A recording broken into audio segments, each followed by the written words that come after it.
welcome back to the Shuffle Squad. Zach Lesage here. Today we're going to be covering over the top 10 best decks in our Journey Together post-rotation format. We've seen Journey Together come out on PTCG Live in the past week, and that also means that online tournaments have been happening around the clock. I've compiled some of the results from those events, taken some of my own insight from playtesting in real life, and I've compiled the top 10 best decks. I hope that sounds like a plan. The lists are going to be available in the pinned comment. You can import those right into the My Limitless deck builder, and then you can change them around, import them to live, do whatever you want.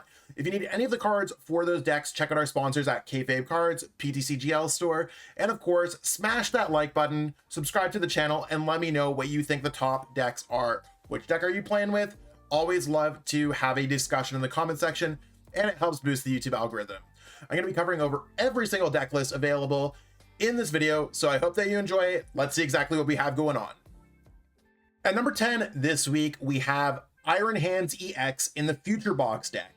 Now, Future Box is a deck that has not seen a lot of success for the past few months. I mean, even the past year. It was hyped up when it first came out between ancient decks or future decks. Well, it didn't really plan out like that, and we really saw Pokemon like Miraidon carry Iron Hands EX all the way to the top. Now we have Iron Hands EX. Miraidon's not as strong because we lost a lot of our Pokemon V support that were powerful enough to work with Forest Seal Stone. Now we don't have that, so back to Iron Crown EX, and for now this looks like the right way to be building the deck. Incredibly basic, but it does give you an outlet to use Ampy very much in a productive stream of damage, being able to knock out popular Pokemon that have less than 120 HP, or you can scale that with Iron Crown EX. So there's a lot of little Pokemon in format that we can hit for doubly prized cards, and that sounds pretty good. And then there's enough text here to really work with the metagame. It's number 10 this week, might not necessarily be number 10 again. There's a lot of decks that I could have put here. Decks like Enzork that didn't make the cut this week. Decks like Feraligatr that didn't make the cut this week. Decks like Wallstall that didn't make the cut this week. Sometimes decks are not going to be in the top 10 and things change. So don't let these lists 100% dictate how you're going to be playing Pokemon. There's definitely some fantastic decks like Frostlast Munkidori that are deserving of being around the top 10. But ultimately, when it comes to those last few spots, it might just be metagame differences on a global scale that's holding one deck back compared to another. We'll have to see how the rest of the list looks out, but that's what we got going on at number 10. Let's see what we have going on at number 9.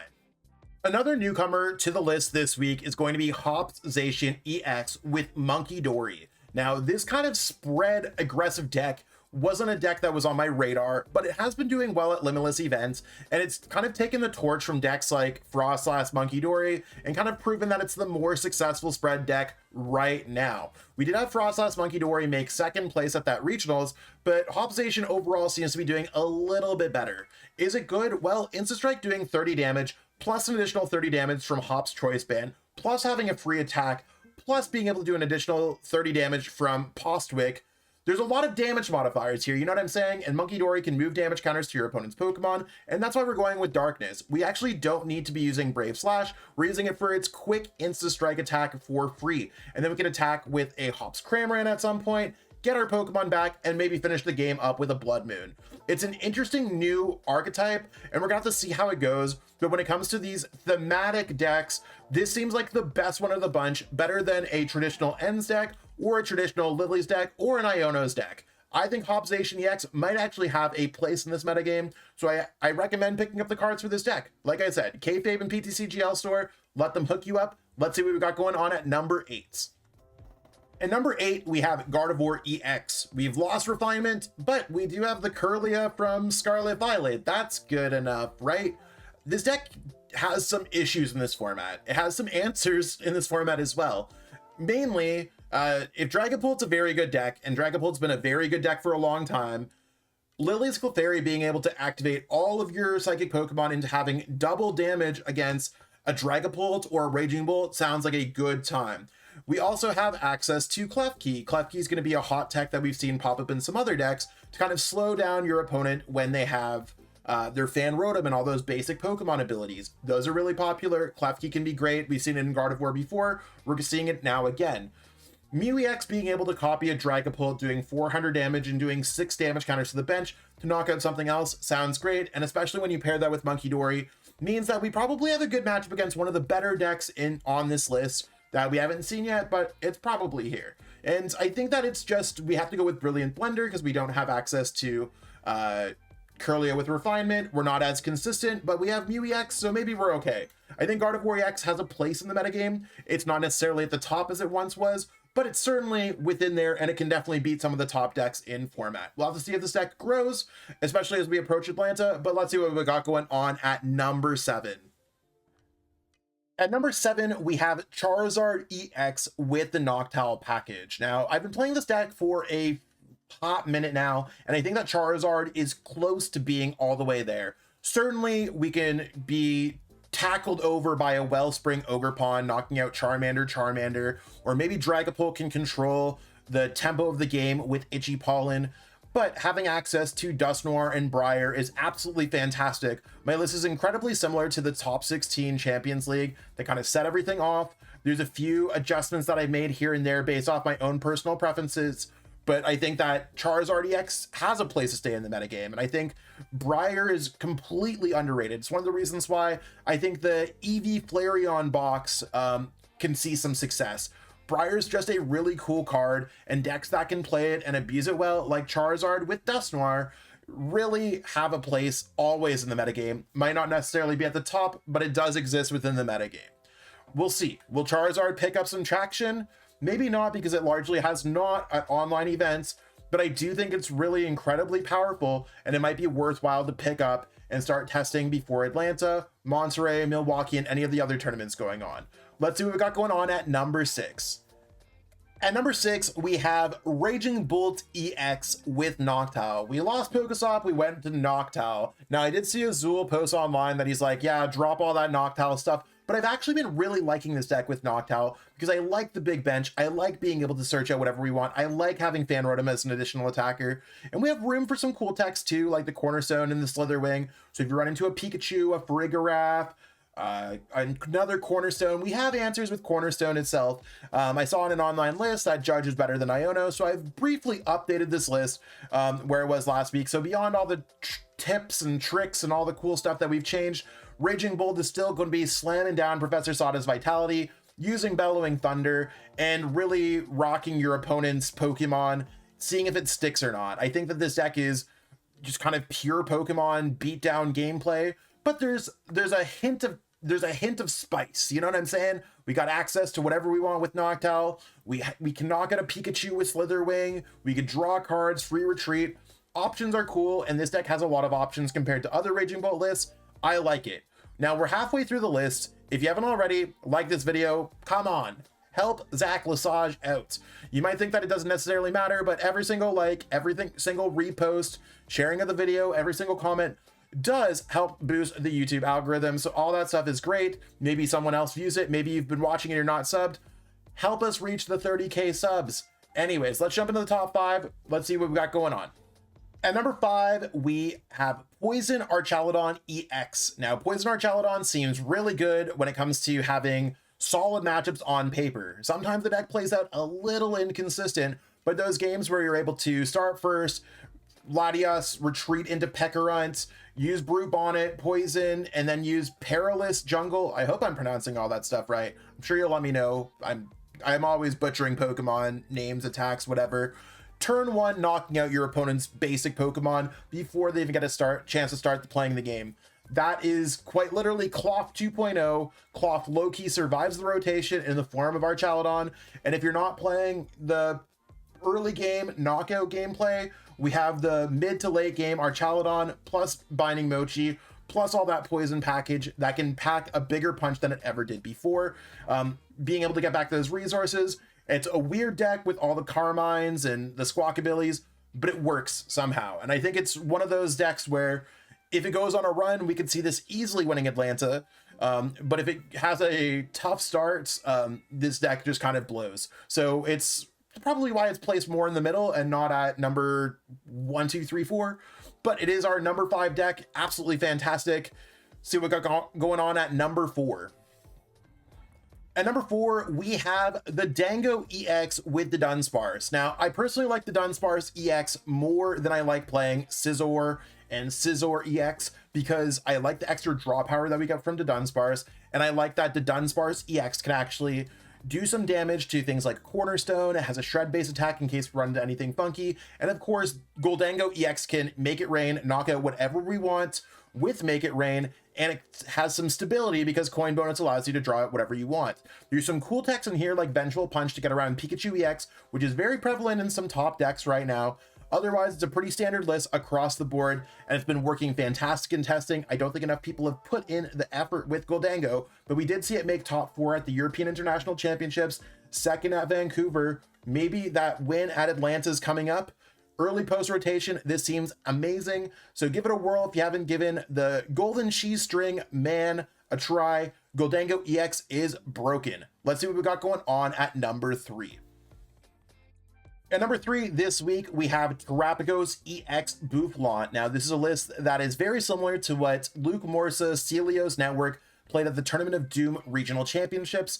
It's a deck that I think is really popping off. A lot of players are really looking into it. Has a great matchup spread by using Bouffalant, reducing your opponent's damage counters, and of course, putting that damage that they put maybe on their bench or on your Terapagos, not getting the knockout, on their Pokemon to increase your damage counters past the 240 damage that it's already doing to upwards of 300. Using Crispin to power up Terapagos, since we no longer have access to double turbo energy, you could also power up cool Pokemon like Cornerstone Ogerpon or Lily Sclefairy for any of our troublesome matchups. Once they don't get the knockout, we can always reset our Pokemon with Professor Turo or Scoop Up Cyclone, and of course we can give ourselves more HP with Bravery Charm.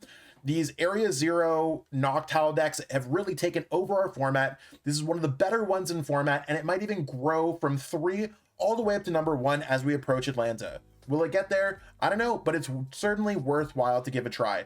Let's see what we got going on at number 2. At number 2 this week, we have Tera Box. Now, Tera Box has been one of those decks that's been dominating our format ever since we saw the early Journey Together in Japan, and it's still dominating our format. A lot of people are really playing this deck.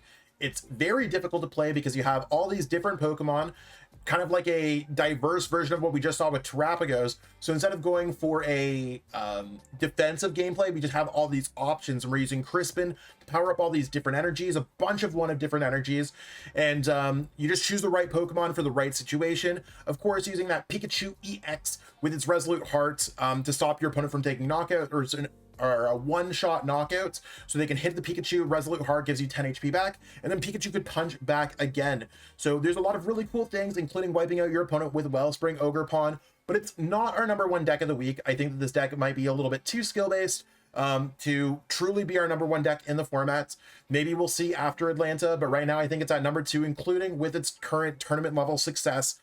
Our number 1 deck of the week is Dragapult EX with Dusknoir takes the top spot this week, using Badoo's Itchy Pollen in the early game to set up a large board state, then grabbing out all your Dreepies, all that good stuff, using Jock to search out whatever evolutions you need, and then late game ripping your opponent with Unfair Stamp or Iono, and then counter catching up and taking multi-prize card turns. Curse Blast, helping you reach whatever numbers we want, whatever prize cards we need.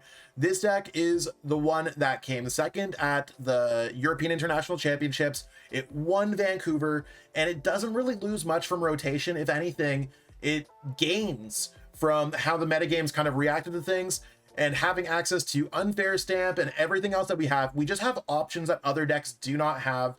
When it comes down to it, it's still a very skill-based deck, but it's one of the absolute best decks, if not the best deck in format. And this week, we ranked it at number 1, so I expect to see a lot of it at Atlanta, post-rotation tournaments, and if you haven't tried it out, maybe I recommend for you to try it out too. Let me close things out. There you have it. Dragapult is on top this week, but maybe it's going to fall into not first place next week. Maybe it's going to be Tera Box, maybe it's going to be Raging Bolt, maybe it's going to be that Terapagos Bouffalant deck.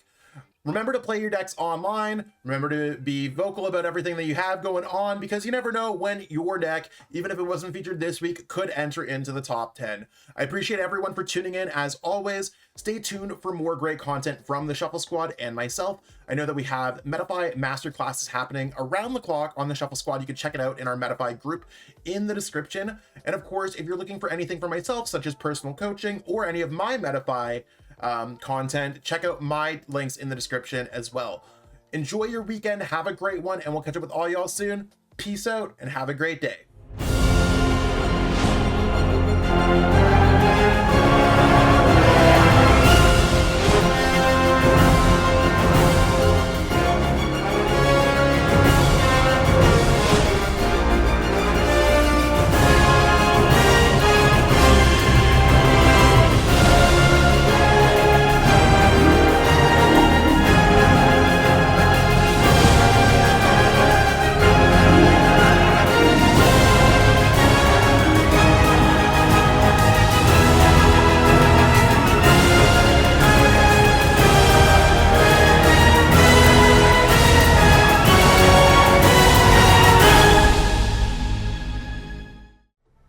Want to support the Shuffle Squad? Be sure to check out all of our sponsors in the description to pick up Pokemon TCG singles, sealed, and PTCG live codes.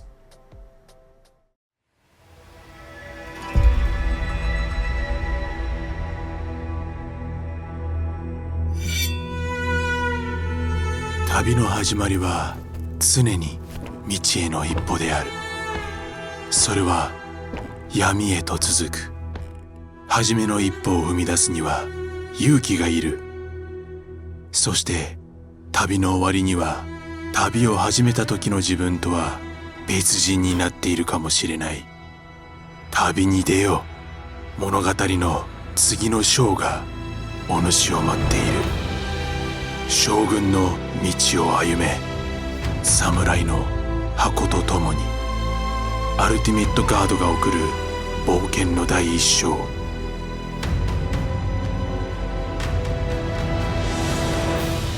刀、将軍の道、近日発売。